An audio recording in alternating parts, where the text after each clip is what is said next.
Y bueno, continuando en esta parte, en donde nos quedamos del video anterior, entonces dependiendo de las desviaciones estándar que tenemos, que nos alejamos pues de la normalidad, vamos a ver varios aspectos. Por ejemplo, cuando tenemos entre menos 2 desviaciones estándar y menos 2.5 desviaciones estándar, la posibilidad, le bajo aquí el audio para que se grabe mejor, la posibilidad de una enfermedad se sitúa entre un 40 a 60%. Y si lo comparamos, cuando tenemos de menos 2.5 desviaciones estándar a menos 3, la posibilidad de enfermedad se encuentra entre 80 a 100%. Y si tenemos menos 3 desviaciones estándar a menos 6 desviaciones estándar, todos los casos de esa talla baja va a ser por enfermedad. Entonces es muy importante enfocarnos en esto. Cuando tenemos de menos 2.5 a 2, de menos 2 a menos 2.5 desviaciones estándar, es probable que sea por variantes normales del crecimiento o por enfermedad sistémica o por deficiencia hormonal leve a moderada. Esto es importante. Entonces, deficiencia hormonal, pues hay que valorar varias hormonas, no solo la hormona del crecimiento. Y luego, si tenemos entre menos 2.5 desviaciones estándar y menos 3, aquí podemos ver que puede ser por enfermedad sistémica, pero grave, déficit hormonales ya graves para que nos den este tipo de talla y síndromes genéticos. Y si tenemos de menos 3 a menos 6 desviaciones estándar, displasias óseas y síndromes genéticos.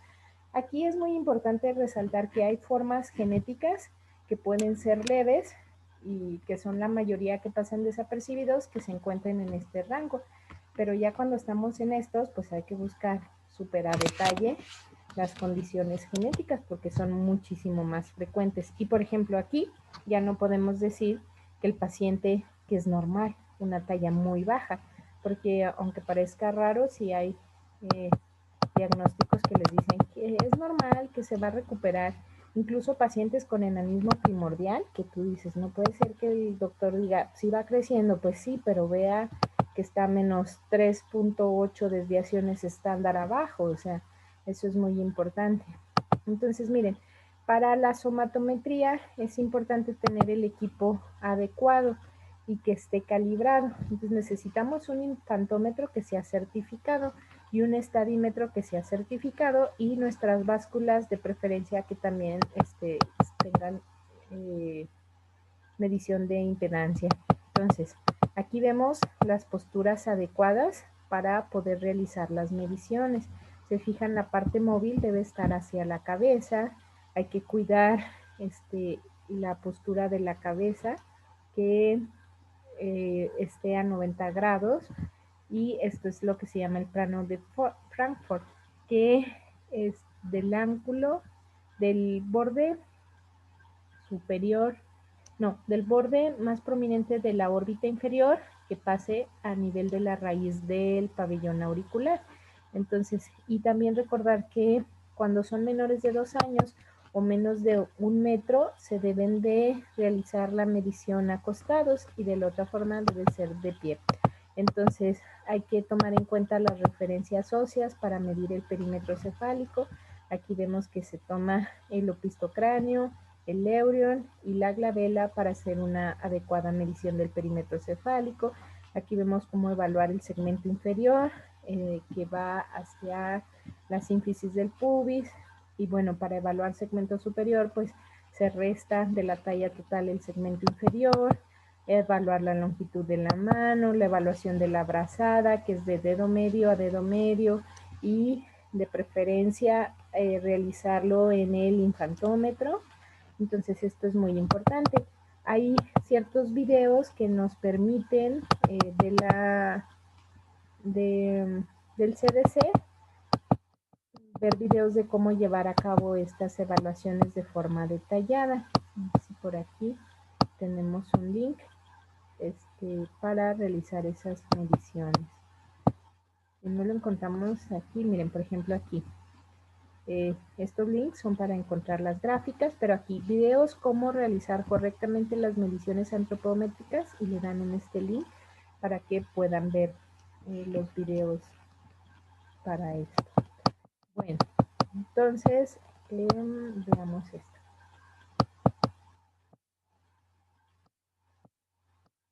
En base a esto vamos a tener diferentes patrones de crecimiento. El patrón que es normal y vamos a tener 5 patrones que no son normales. Entonces tenemos el que está adelantado y el que está acelerado, que corresponden a una talla alta, y el intrínseco, retardado y atenuado, que corresponden a una talla baja. En estos patrones lo que nos vamos a enfocar va a ser en checar la edad ósea, la edad cronológica y la velocidad de crecimiento. Y dependiendo de esto vamos a tener en qué patrón nos encontramos. Y hay que resaltar que siempre el patrón atenuado va a ser patológico y el retardado y atenuado van a ser patológicos. Y el que puede entrar dentro de la normalidad y recuperarse como el retraso constitucional del desarrollo pudiera ser este patrón intrínseco. Entonces sí es importante evaluar a detalle eso. Recordar que tenemos estándares de crecimiento, es decir, estos estándares nos permiten evaluar de forma rápida cuando tenemos los datos del paciente sin tener que recurrir inmediatamente a las gráficas. Pero recordemos que lo importante es recurrir a las gráficas y hacer todo detallado, pero esto nos da una idea general. Por ejemplo, el perímetro cefálico al momento del nacimiento debe ser de 35 centímetros más menos 2. Quiere decir que se situaría como normal si se tienen 35 centímetros, pero también si se tienen 33 o 37 centímetros, y que el crecimiento del perímetro cefálico en los primeros 3 meses es de 2 centímetros por mes, de los tercero a sexto mes de 1 centímetro y después de los 6 meses de 0.5 centímetros. Esto también es importante porque dependiendo de la edad que tenga nuestro paciente, no podemos esperar que recupere mágicamente el perímetro cefálico. Por eso tenemos este tipo de patrón de crecimiento y podemos ir viendo qué tan severo es la microcefalia que está teniendo. La talla. En los bebés deben de medir entre 48 a 52 centímetros y el primer año aumentan el 50% y el segundo año aumentan en talla el 25%. En cuanto al peso, lo que se considera normal es más de 2.5 kilos, 2 kilos y medio y menos de 4 kilos. Y recordemos que en los primeros 5 meses duplica su peso, al año debe de triplicarlo y al segundo año lo cuadruplica. Y bueno, en cuanto a la relación del tamaño del peso cerebral con el tamaño adulto, pues en el sexto mes incrementa el 50%, el primer año al 60% de lo que va a ser el peso adulto y a los 2 años tendría el 75% de lo que sería el peso cerebral adulto. Hay que recordar que durante el primer año los bebés utilizan el 60% de la energía para la formación del cerebro, entonces es muy alta. Si tenemos un bebé que tiene alteraciones en la energía porque tenga algún problema mitocondrial, alguna deficiencia de vitamina C, de coenzima Q10, etcétera, algunos otros problemas así, vamos a ver cómo tiene repercusión a nivel del cerebro y quizá nosotros lo vemos bien, pero el aprendizaje pues sí se ve afectado.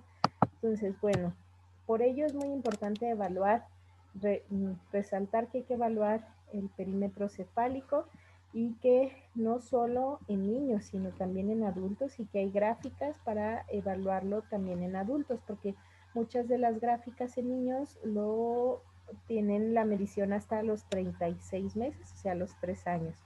Y bueno, cuando tenemos a nuestro paciente también hay que comparar con los padres. Así como comparamos la talla blanco familiar, comparar el perímetro cefálico en ambos padres. Y recordar que pues hay microcefalia vera y otras macrocefalia también hereditaria y que no necesariamente tiene que ser sindrómica, pero hay que evaluar todo esto.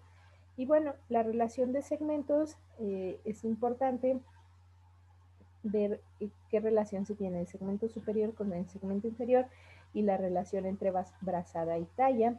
Y aquí tenemos algunas parámetros para comparar, miren, relación de segmentos, y vemos que a los 10 años más o menos la relación debe ser de 1. Antes es mucho más grande el tronco que las extremidades, y posteriormente es más grande las extremidades, que representan pues el segmento inferior. Y bueno, después vemos que la relación de brazada-talla igual para los 10 años debe de ser similar, y después incrementa esta relación de la brazada. Y es importante comparar dependiendo del género del paciente.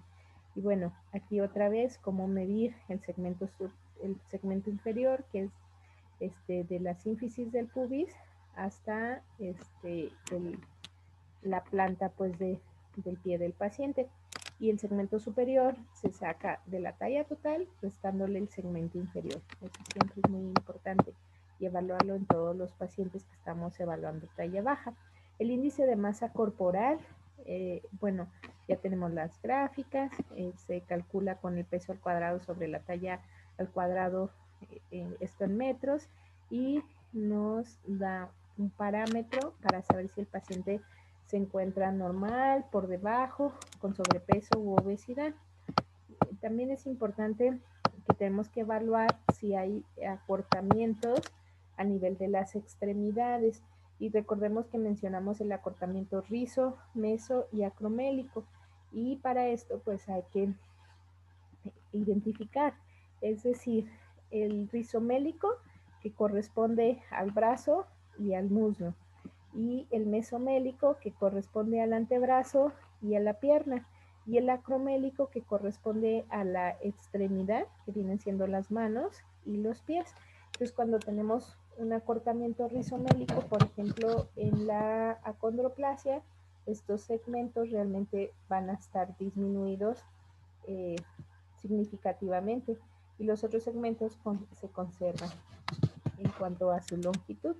Entonces, bueno, también hay que pedir unas radiografías y evaluarlas. Entonces, esto es importante porque generalmente no se pide ni las radiografías indicadas ni la cantidad de radiografías. A veces se evalúa de forma muy parcial. Entonces, mire, hay que pedir primero una AP lateral de cráneo, AP lateral de columna completa, AP de tórax con vista a las costillas, AP de pelvis, anteroposterior de huesos largos de manos y de pies, y lateral de tobillos y rodillas. Generalmente se tiene que pedir en varias tomas, porque luego dicen que por la cantidad de radiación, etcétera. Pero si somos realistas, esta cantidad de radiación realmente es poca en comparación a la que se realiza cuando piden una tomografía de cráneo, y esa, o de abdomen, o diversos estudios pues, y esos estudios no los cuestionan. Pero bueno, entonces eso es algo que debemos de considerar a la hora de pedir estas radiografías. También pues hay que considerar que el paciente no vaya a tener riesgos específicos, por ejemplo, que sea un paciente con alteración en los sistemas de reparación del DNA. Y miren, aquí por ejemplo hay que evaluar la diáfisis del hueso, la cortical, la metáfisis, la epífisis, y dependiendo de esto podemos ir segregando ya nuestro diagnóstico. Yo les mencionaba que cuando hablamos de las displasias óseas es muy importante para nosotros utilizar las tablas de Ramos-Galván, y aquí viene un pequeño resumen de estos datos. Por ejemplo, aquí tenemos la media y la desviación estándar para nosotros poder calcular la desviación estándar en nuestro paciente. Es decir, por ejemplo, si tenemos un bebé recién nacido, varón, porque este es para niños, el peso debe ser de 3,430, y a lo mejor nuestro pacientito pesa, no sé, 2 kilos. Entonces tenemos que restar esos 2 kilos, esos 3,430 a esos 2 kilos, y dividirlos entre el valor que nos dan para el cálculo de la desviación estándar, que en este caso sería 377. Y el valor que nos da van a ser el valor de Z, las desviaciones estándar por debajo que esté, de tal forma que nos pueden salir -3 desviaciones estándar, -2, -1. Si el paciente está acorde a su peso, pues nos saldría 1 desviación estándar, o nos saldría aquí entre -2, es decir, nos saldría de 0, 1, -1, pero no pasaría a -2. Ya pasando a -2 ya consideramos un peso bajo. En la talla igual, pues ya consideramos talla baja a partir de 2 desviaciones estándar por debajo de lo esperado, o talla alta cuando está por arriba de 2 desviaciones estándar. El perímetro cefálico, la relación de segmentos también. Aquí está resumido a estos valores que son los que utilizamos con más frecuencia. Si quieren obtener los valores completos, pues tendrían que consultar por ejemplo, el libro de Martínez y Martínez de Pediatría. Al final trae estas tablas, pero las trae todas completas. Entonces yo aquí lo resumo porque es lo que utilizo en mi consulta de forma cotidiana, para lo de talla baja, y es lo que nos enfocamos en genética. Bueno, también mencionar que está el cálculo, los datos para poder hacer el cálculo de Z, que son las desviaciones estándar, que nos estamos desviando, pues, que nos estamos alejando de la media como tal, para niñas. Y acá lo siguiente es ver que hay gráficas para síndromes específicos. Este es una paciente con síndrome de Seckel, donde podemos ver que la cabeza es bastante pequeña y parece que el cuerpo es más grande. Sin embargo, el cuerpo también es bastante pequeño. Pero ella tiene, en este momento en que se hizo la valoración, tiene -8 desviaciones estándar para el perímetro cefálico y -5 para la talla. Entonces por eso vemos esta microcefalia, que parece solo ser una microcefalia, y no, es una talla baja junto con la microcefalia. Y pues ya evaluar las demás características nos lleva pues al diagnóstico y después a solicitar el estudio molecular correspondiente y dar el asesoramiento y seguimiento adecuados. Pero miren, aquí hay muchas gráficas dependiendo del síndrome, y es el parámetro que esperamos de crecimiento. Dependiendo de las gráficas, pues algunas solo evalúan talla y peso, dependiendo de la condición, y hay condiciones en donde vas a tener también alteraciones en el perímetro cefálico, entonces también se evalúa perímetro cefálico, y otras donde hay alteración en los segmentos, u otras donde hay que administrar hormona del crecimiento, y hay la evaluación con o sin hormona del crecimiento, u otras como en el caso de las disostosis múltiples, que recordemos que pues son en estas enfermedades lisosomales como las mucopolisacaridosis, en donde la afección por el acúmulo a nivel lisosomal va destruyendo pues el hueso y va dando la talla baja y otras complicaciones. Y entonces aquí vemos cómo esperamos para las formas de progresión más rápida y las formas de progresión más lenta, o las que ya tienen su reemplazo enzimático. Entonces todo eso es importante, dependiendo de la condición que estemos evaluando y de los parámetros que más se afectan. Entonces para eso es importante tener nuestras gráficas específicas para poder comparar si, a pesar de tener la condición, el paciente va teniendo un buen desenlace, porque podemos pensar, no, es que tiene talla baja porque tiene síndrome de Down, y ya por eso no va a dar la talla baja, y cuando lo comparamos con los demás pacientes de síndrome de Down, pues el paciente realmente está muy por debajo, y además tiene, no sé, alguna deficiencia de hormona del crecimiento que nunca se detectó y nunca se trató, porque siempre se atribuyó que la talla baja era por síndrome de Down y nos hizo la comparación adecuada. Y aquí vemos todas las demás gráficas que actualmente se tienen disponibles, y pues cada vez van saliendo más estudios también en relación a esto de la somatometría, que es muy aplicable a la consulta clínica, pero como ven es muy detallado y se tiene que hacer una evaluación integral, y no de una sola consulta, sino en los seguimientos, y no solo por el endocrinólogo pediatra o el pediatra, sino también por el médico genetista. De esta forma podemos realmente llevar un buen seguimiento y una buena evolución. O sea, son una cantidad enorme de gráficas, pero aún así es muy poco para todas las condiciones genéticas que existen, que cursan con talla baja y que aún no se desarrollan estas gráficas específicas. Y otra de las cosas en las gráficas para los pacientes con parálisis cerebral infantil. Recordemos que muchos de los pacientes que tienen el diagnóstico de parálisis cerebral infantil cursan con condiciones genéticas, pero miren, dependiendo de la alteración, pues hay que valorar si camina sin limitación, pues aquí está la gráfica. Si camina con limitación, si camina usando un dispositivo, si usa silla de ruedas, entonces todos estos son parámetros que nos van a ser de utilidad, sabiendo que en estas gráficas se utilizan cuando aún no tienes el diagnóstico genético concretado.